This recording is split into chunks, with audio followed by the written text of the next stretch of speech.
Saglo takchungi nidin ka kala maseo lalpa simbuay tuan tamge kakal tiang lo sadaran nidin minbay nang makal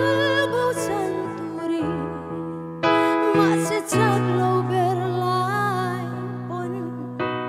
kapenglo lalpa nangi minjal kadro itakani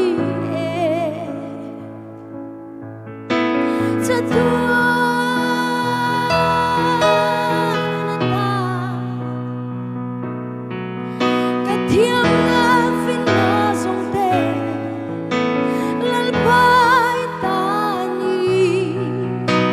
hey hi katupui ben nang ma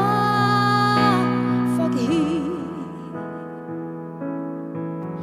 tuna o lalpa hey hi kasya lom thuka Shilse Katkilo anga nangin min pomi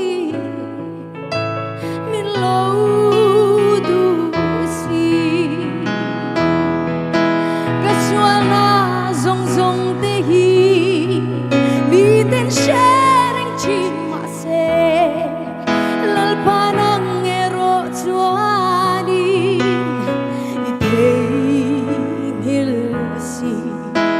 Imangay na kafafava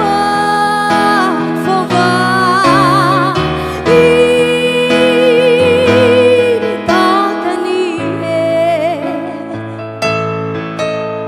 sa tuanata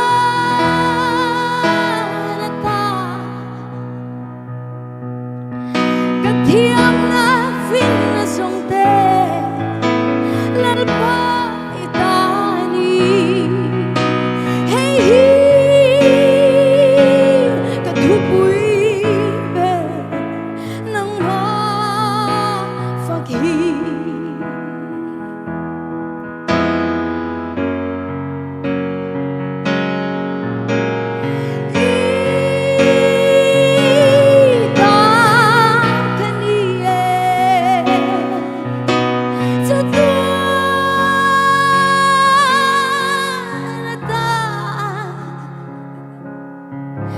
Kathiam na fin na zong te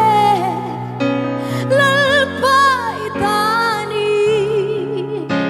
hey hi katupui be nang wa fakhi nang wa fakhi